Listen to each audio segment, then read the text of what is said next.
한 가정에서 남편이 파리채를 들고 어슬렁거리는 모습을 보고 아내가 물었습니다. 여보 뭐 하는 거예요? 그때 남편이 파리 잡어. 그 몇 마리 잡았어요? 수컷 3마리하고 암컷 2마리 잡았어. 그걸 어떻게 하세요?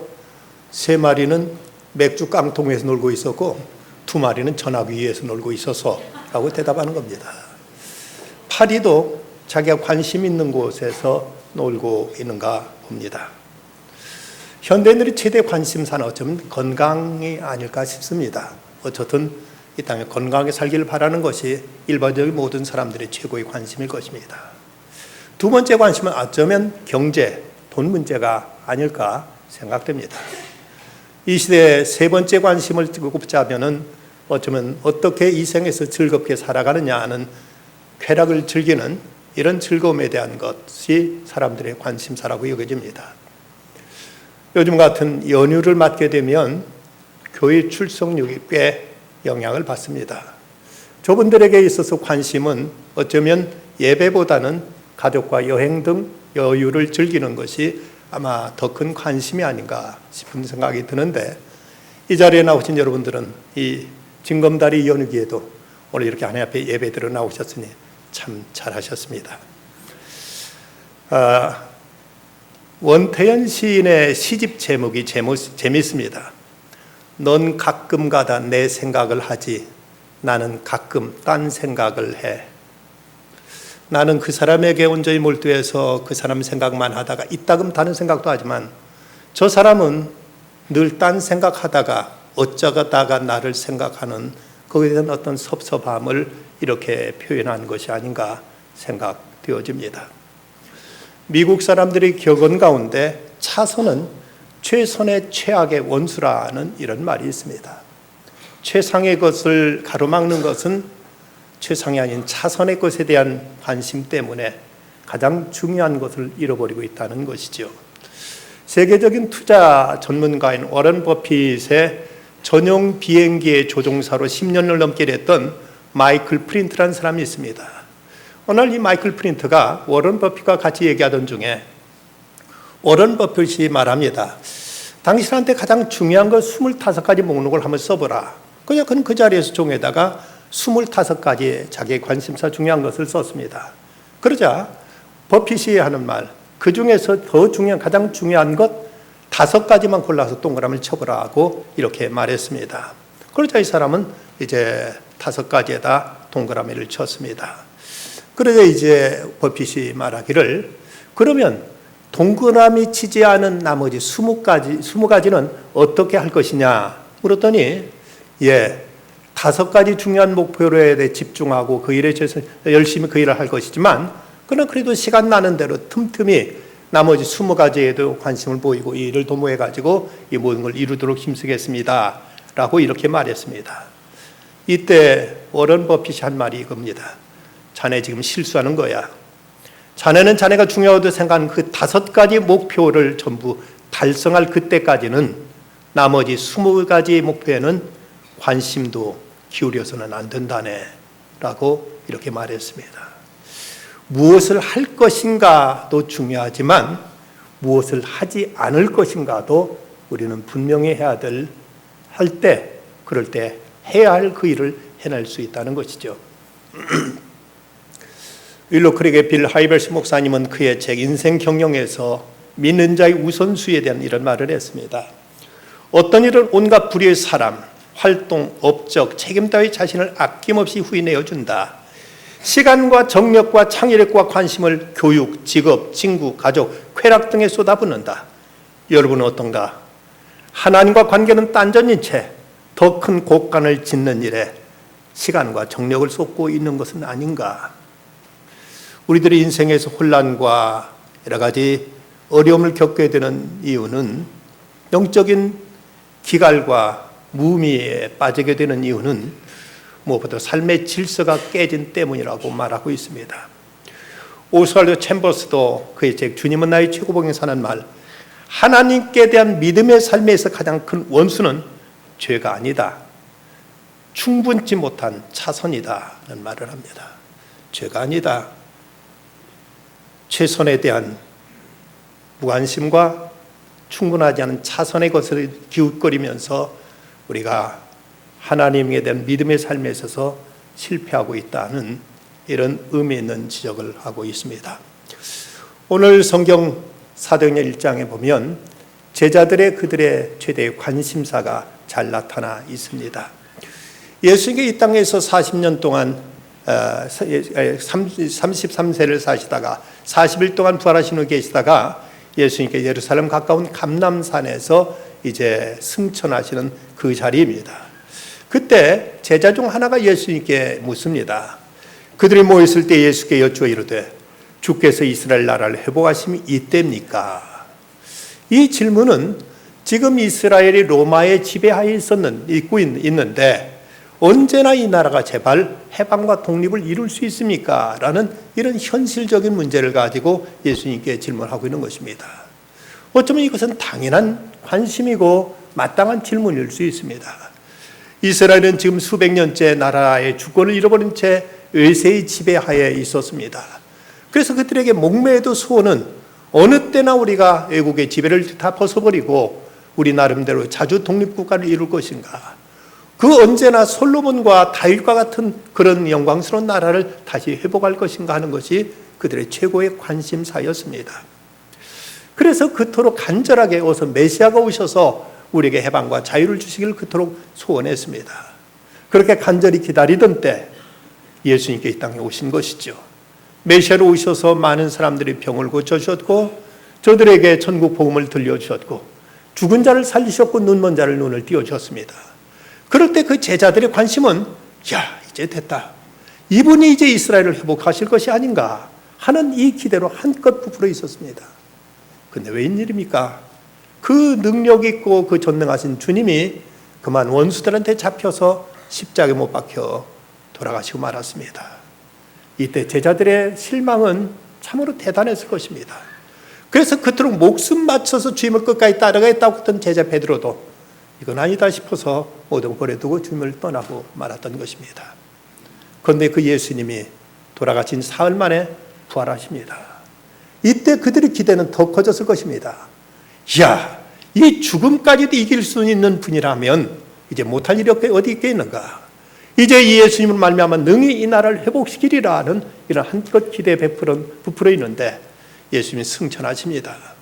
저들은 이 시간에도 매달려 주님께 묻습니다. 주님, 지금 이 나라가 회복할 때가 도대체 언제입니까? 라고 이렇게 예수님께 여쭙는 것입니다. 이런 제자들의 질문에 대해서 예수님이 뭐라고 말씀하십니까? 먼저 예수님이 하신 말씀을 보면 이스라엘의 회복에 대한 이런 관심을 갖는 그 자체를 예수님은 책망하거나 이것을 나무라지 않으셨습니다. 주께서 이스라엘 나라를 회복하시면 언제니까 묻는 질문에 대해서 시기와 때와 시기는 아버지께 자기 권한에 주셔서 너희 알 바 아니다.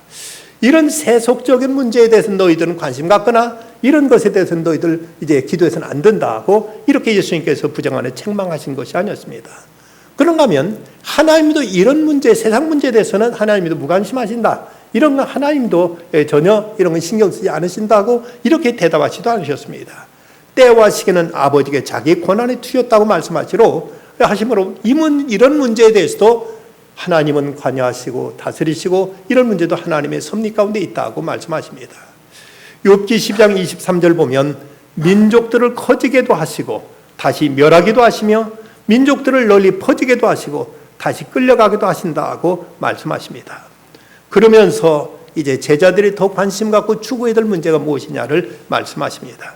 때와 시기는 아버지께 자기 권한에 두었으니 너희 알 바 아니요 오직 성령이 너희에게 임하시면 너희가 권능을 받고 예루살렘과 온 유대와 사마리아 땅 끝까지 이르러 내 증인이 되리라 하고 이렇게 말씀하시는 것입니다. 나라를 사랑하는 것, 민족의 해방과 독립을 이제 도모하는 것, 이런 것은 나쁜 일이고 이런 것이 너희들이 관심 가져서 될 일이 아니라고 부정하거나 책망하지 않으셨습니다. 그러나 이것보다 더 우선적인 일이 있다고 예수님께서 말씀하신 것입니다. 저들은 그 이스라엘 민족이 하나님께로부터 저희들은 선민이라는 의식 속에 이스라엘 민족은 자부심이 대단했습니다. 이 민족주의라는 것, 이건 어찌 보면 좋은 것으로 여겨집니다.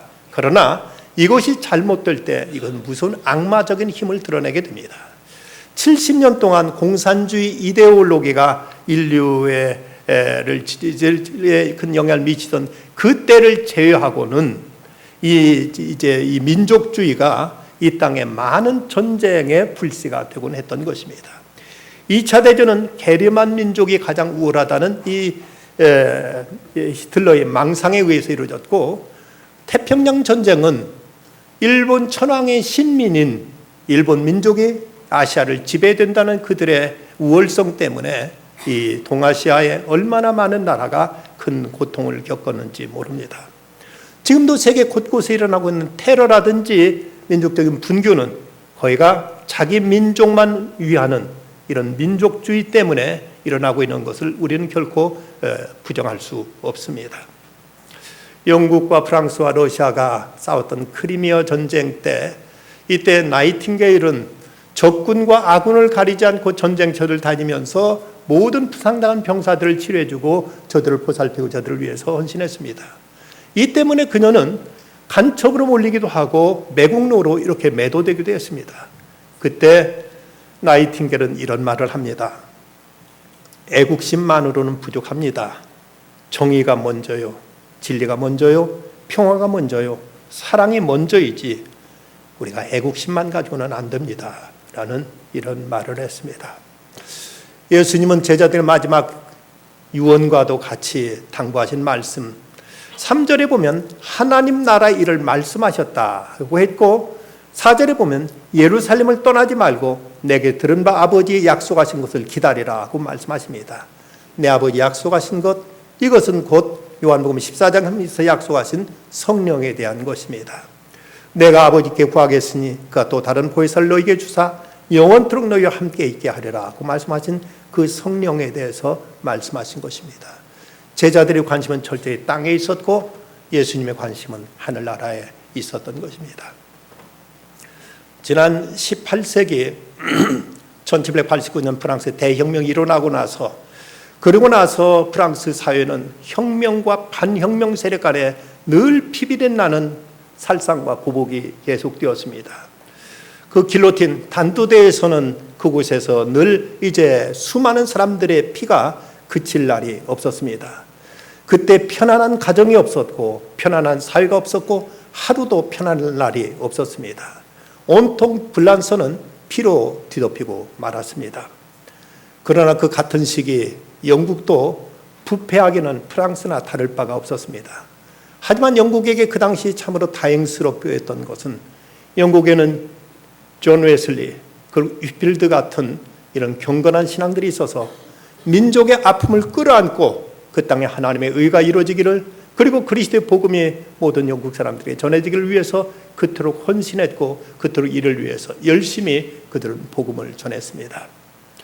그런 까닭에 프랑스가 날마다 서로 복수와 보복으로 일관되던 그 혼란한 시기, 영국은 국력을 키울 수 있었고, 이로 인해서 영국의 깃발 아래 세계에 해질 날이 없을 만큼 강대국으로 부상할 수 있었던 그 배경, 그 뿌리가 바로 프랑스가 혁명과 반혁명으로 몸살았던 그 시기, 저들은 복음운동에 진력함으로 인해서 영국을 든든한 국가로 세우는 토대를 마련했던 것입니다. 제자들이 최우선으로 가야 될 것이 무엇이냐를 예수님이 이제 말씀하십니다. 그 첫째는 먼저 성령을 받으라고 말씀하십니다. 오직 성령이 너에게 임하시면. 여러분, 세상 가장 큰 문제, 가장 심각한 문제, 본질적인 문제가 어떤 문제라고 생각하십니까? D.L. 무디는 그런 말을 했습니다. 이 세상에 제일 골칫거리는 이 모자 밑에 있는 이 사람이라 하면서 자기 자신을 가르쳤습니다. 이것이 문제고 저것이 문제고 많은 것이 문제 같지만 가장 중요한 건 역시 나의 문제입니다.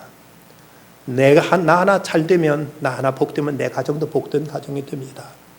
나 하나 잘 되면 이 사회도 이제 개선되어질 수 있는 것입니다. 모든 문제는 나로부터 출발하고 내게서부터 기인된다는 사실을 우리는 잊지 말아야 될 것입니다.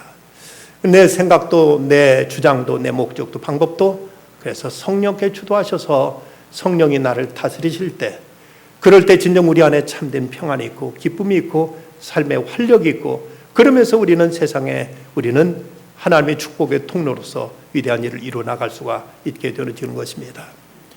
우리가 이 시간도 하나님 앞에 나와 이렇게 예배드리고 있습니다마는 이 믿음이라는 것도 나의 결심과 결단에 의해서 이루어졌다고만 생각하기 쉽지만 성경을 보면 그렇지만 않습니다. 고린도전서 12장 3절 말씀.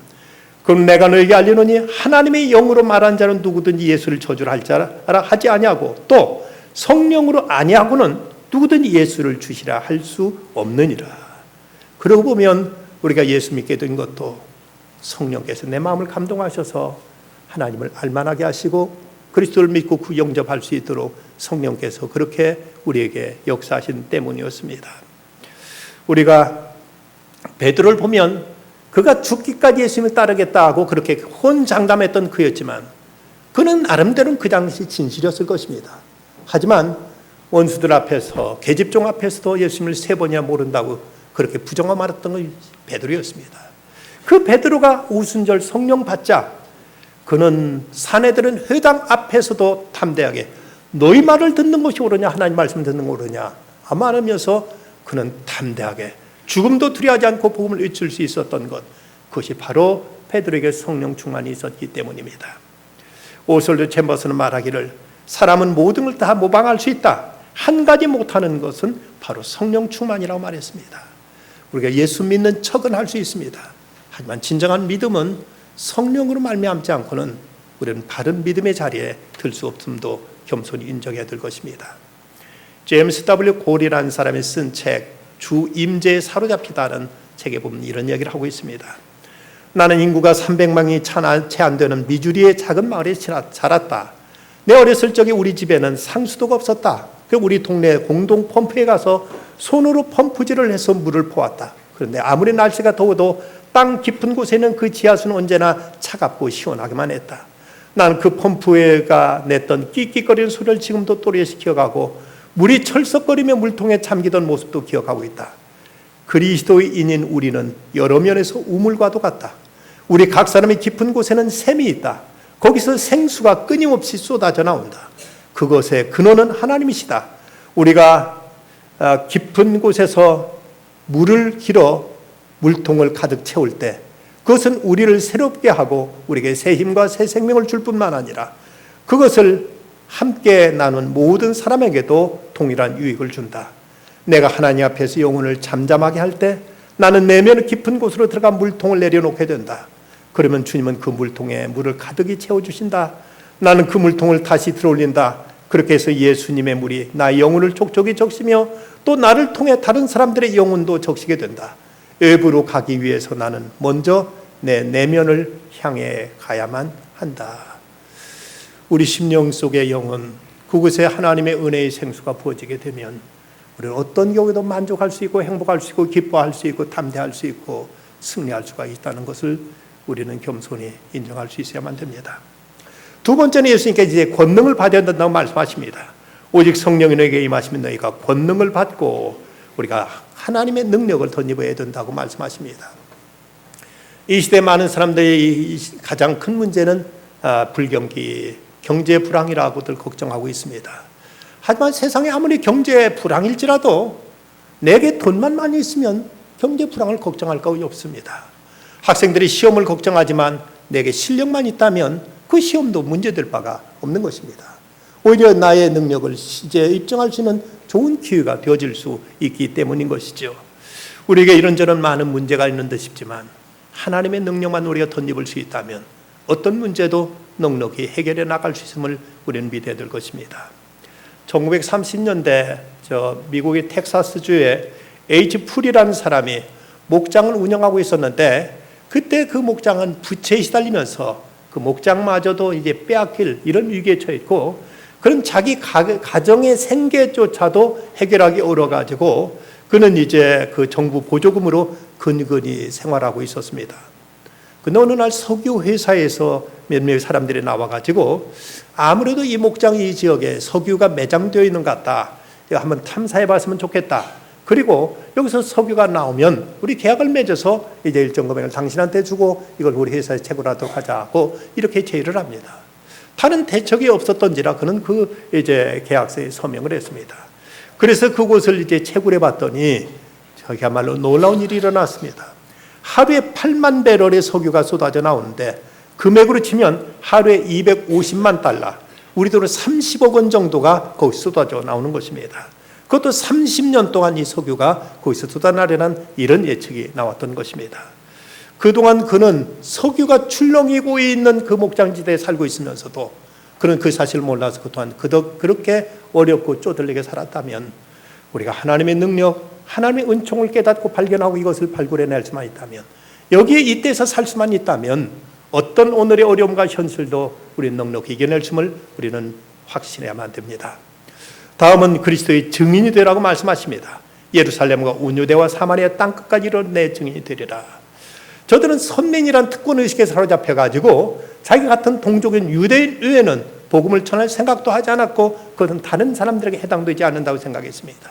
그런데 성령께서 예루살렘 교회에 극심한 박해를 내리시자 저들은 어쩔 수 없이 온 유대 지방으로 갔고 사마리아 지방으로, 그리고 끝내는 땅끝까지 나가서 복음을 전하는 이런 이제 결과로 나타나게 되는 것을 볼 수가 있습니다.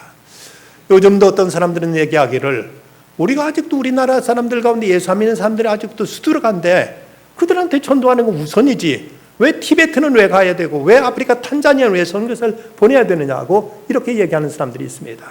그런데 이런 분들한테 이런 질문 한번 던져볼 수 있겠죠. 지난 140여 년 전 우리나라 미국에 선교사를 보내주던 그때 미국이 100% 복음화된 것은 아니었습니다. 지금도 마찬가지지만 그때도 역시 안 믿는 사람들이 숱하게 많았습니다. 그 당시 미국 사람들이, 우리 미국도 지금 복음화가 다 안 됐는데 왜 멀리 저 극동에 있는 한국에까지 선교사를 보내느냐고 했다면, 지금 아직도 우리는 복음을 듣지 못한 채 흑암 속에 살고 말았을 것입니다. 우리는 지금 우리가 살고 있는 이 땅을 복음화해야 되지만 나가서 땅끝까지 전하라는 이 말씀 그대로 순종하는 것, 이것이 우리들의 책임이며 우리들의 사명이며 우리들의 본분임을 잊지 말아야 될 것입니다. 우리나라가 한국전쟁의 그 풍전등화 같은 위기에 있을 때 메가더 장군이 이끄는 연합군에 의해서 우리나라는 그 공산화의 위기에서 벗어날 수가 있게 되었습니다. 이 메가더에 대해서 사람들은 그저 군인으로만 생각하기 쉽지만 그는 대단한 선교적인 마인드를 가졌던 사람이라고 이렇게 이제 전해지고 있습니다. 그가 일본으로부터 항복 선언을 받아낸 다음 그의 최고 관심은 바로 일본의 복음화였습니다. 1947년 당시 일본 내 거기서 사역하고 있던 선교사 숫자는 전부 해서 315명이었습니다. 메가더가 일본의 그 주둔군 사령관으로 그곳에 부임하자마자 그는 미국 교회에 호소해서 선교사들을 제법 보내달라, 선교사를 보내달라고 호소해가지고 우리나라 유교가 일어나던 1950년, 그러니까 3년 후에 무려 일본 땅에 2,500명의 선교사가 곳에서 이제 활동하게 되었습니다. 록펠러 재단에 부탁해가지고 일본에 기독교 대학을 세워달라고 부탁해서 기독교 대학이 세워지게 됐고, 그리고 일본말로 된 성경 1,000만 권을 이제 반포하기도 한 것도 바로 메가더가 한 일이었다고 합니다. 그가 한국전쟁이 터지자 한국전에 참전할 것을 결심하면서 이런 기도를 드렸다고 합니다. 하나님, 또 하나의 전쟁을 원하지는 않습니다. 하지만 저 작은 한반도 땅에 하나님의 의를 전할 수만 있다면 기꺼이 저를 써주십시오 라고 이렇게 헌신하고, 그거는 이 나라의 때가 무신론적인 공산당에 의해서 이제 먹히지 않도록 그는 헌신한 이 땅에 와서 이 나라를 지켜냈습니다. 9월 29일 수도 회복되던 그 환영 행사에서 그는 이런 말을 했습니다. 행사 담당자가 이 행사에 요구하실 것이 있습니까? 라고 묻자 그가 대답한 말은 주기도문을 함께 들 것을 제안합니다 라고 말해서 수도 서울을 함께 회복하게 된 그 순간 하나님의 뜻이 이 땅에 이루어지기를 비는 주기도문을 거기서 낭독하고 함께 고백하게 했던 것도 메가더 장군이었습니다. 하나님은 우리에게 바라시는 것, 바로 그리스도의 증인이 되어서 그리스도를 전할 것을 기대하고 계십니다. 그렇다면 이제 우리가 어떻게 성령 충만 받을 수 있는가? 먼저는 회개할 때 성령이 임하신다고 말씀합니다. 베드로가 설교하면서 한 말, 사도행전 2장 38절, 베드로가 가로되 너희가 회개하여 각각 예수 그리스도의 이름으로 세례를 받고 죄사함을 얻으라. 그러면 성령을 선물로 받으리라 하고 말씀합니다. 회개라는 말은 정치적인 용어로 하면 정권 교체라는 뜻이 있습니다. 지금까지 내가 내 의지로 살아오던 내 삶을 하나님께 맡겨드리는, 하나님께 내어드리는 것이 본질적인 회개의 핵심이라고 얘기할 수 있습니다. 하나님 내 뜻대로 마시고 하나님 뜻대로 하시옵소서. 하고 주권을 옮겨드리는 것이 회개라면, 그럴 때 성령이 우리에게 오셔서 우리를 다스리심으로 우리가 성령의 다스림 속에 살아가는 그 충만함을 누릴 수 있게 된다는 것입니다. 다음, 하나님 말씀을 들을 때 성령이 임한다고 말씀합니다. 사도행전 10장 44절, 베드로가 이 말할 때 성령이 말씀 듣는 모든 사람들에게 내려오시니, 이것은 바로 고넬료의 집에 가서 베드로가 말씀을 전하자 이때 갑자기 성령이 온 가족들에게, 그 자리에 있던 모든 사람들에게 충만하게 성령이 임했다. 성령은 말씀을 통해 말씀 속에 역사하시는 을 우리는 알아야 됩니다. 또 하나, 함께 모여서 뜨겁게 기도할 때 성령이 마음을 또 성경을 말씀합니다. 사도행전 1장 14절, 마음을 같이 저녁 기도에 힘쓰니라. 오순절 성령 강림 사건은 이제 120문도가 함께 모여서 뜨겁게 기도하던 그 자리에 성령이 임하셨다면, 우리는 모여 기도하는 일에 힘쓸 때, 이럴 때 우리가 성령 충만함을 입게 될 것입니다.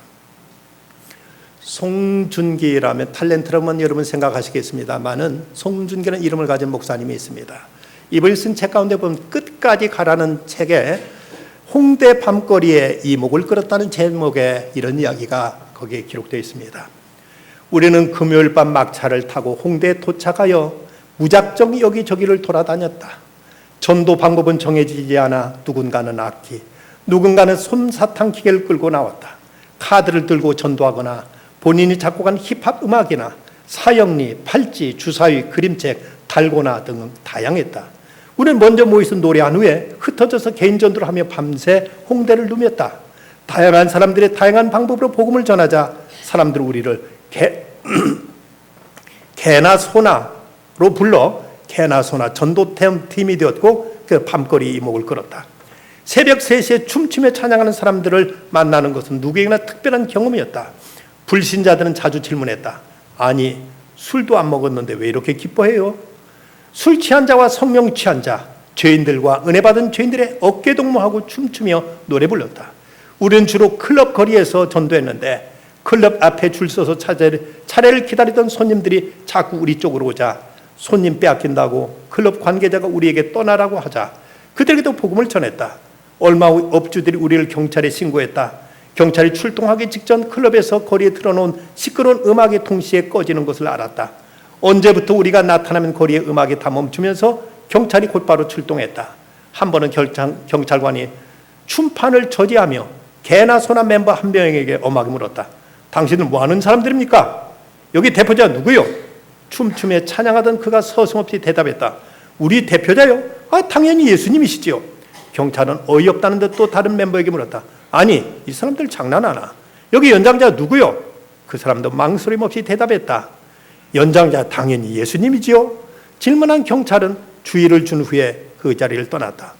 그 옆에 서 있던 다른 경찰관은 2번 연속으로 예수님이 우리 대표라고 대답했던 전도자를 글썽이는 눈빛으로 한참 쳐다보다가 떠났다.